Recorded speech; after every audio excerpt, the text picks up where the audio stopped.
सतगुरु चरण कमल को बारंबार प्रणाम।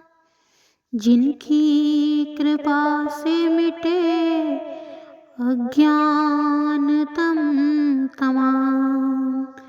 जिनकी कृपा से मिटे अज्ञान तमाम। अक्सर लोग आत्मा और जीव को एक ही समझ लेते हैं, जबकि शास्त्रों में इन दोनों का सूक्ष्म भेद बताया गया है। आत्मा परमात्मा का अंश है। वह ना जन्म लेती है न मरती है। उस पर समय, स्थान और परिस्थितियों का प्रभाव नहीं पड़ता।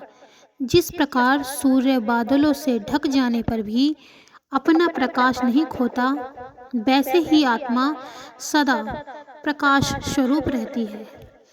जीव वह है जो शरीर, मन, बुद्धि और अहंकार के साथ स्वयं को जोड़ लेता है। यही भूल उसका बंधन बन जाती है। जब हम कहते हैं कि मैं दुखी हूँ, मैं सुखी हूँ, मैं अमीर गरीब हूँ, तो यह जीव की अवस्था है, आत्मा की नहीं। श्रीमद् भगवत गीता में भगवान श्री कृष्ण चंद्र जी महाराज कहते हैं कि आत्मा को ना तो शस्त्र काट सकते हैं, ना अग्नि जला सकती है, ना भिगो सकती है, ना वायु सुखा सकती है। इससे स्पष्ट होता है कि आत्मा अविनाशी है। जीव भटका जगत में माया के जंजाल, आत्मा नित निर्मल रहे, गुरु करे खुशहाल। जिस जीव जब शरीर, मन, इंद्रियों और माया के साथ अपनी पहचान जोड़ लेता है, तब वह दुख सुख, जन्म मरण और कर्म के बंधन में फंस जाता है। लेकिन आत्मा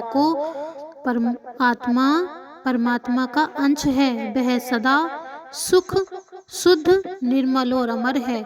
सतगुरु का ज्ञान ही जीव को उसकी वास्तविक आत्मा का परिचय कराता है। रामायण में काकभुसुंडी जी गरुड़ जी से कहते हैं कि जीव माया के कारण संसार में भटकता है। जब उसे संत और सद्गुरु का संग मिलता है, तब उसके भीतर विवेक जागता है। वह समझने लगता है कि उसका वास्तविक स्वरूप शरीर नहीं बल्कि आत्मा है।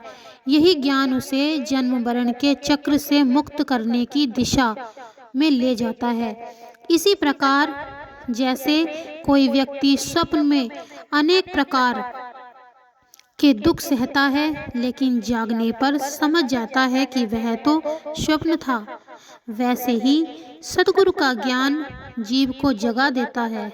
तब उसे अनुभव होता है कि मैं शरीर नहीं, मैं तो शुद्ध आत्मा हूँ। इसीलिए हमें केवल शरीर की सेवा नहीं, आत्मा का पोषण भी करना चाहिए। आत्मा का भोजन है सतगुरु का ज्ञान, सत्संग, प्रभु भक्ति और भजन अभ्यास। हर पल हर क्षण अपने सतगुरु की याद में डूबे रहना, यह आत्मा का भोजन है। जीव का भ्रम दूर होने लगता है इससे, और उसका जीवन आनंदमय बन जाता है। हम सतगुरु से प्रार्थना करें कि हम आत्मा और जीव का वास्तविक भेद समझने में सक्षम हों और माया मोह के बंधन से ऊपर उठने की शक्ति हमें सतगुरु जी प्रदान करें, और अपने चरणों में अटल श्रद्धा, प्रेम तथा नाम सुमरण करने का वरदान प्राप्त करें। इससे हम अपने सतगुरु की कृपा के पात्र बने रहें और अपने जीवन को सफल कर सकें।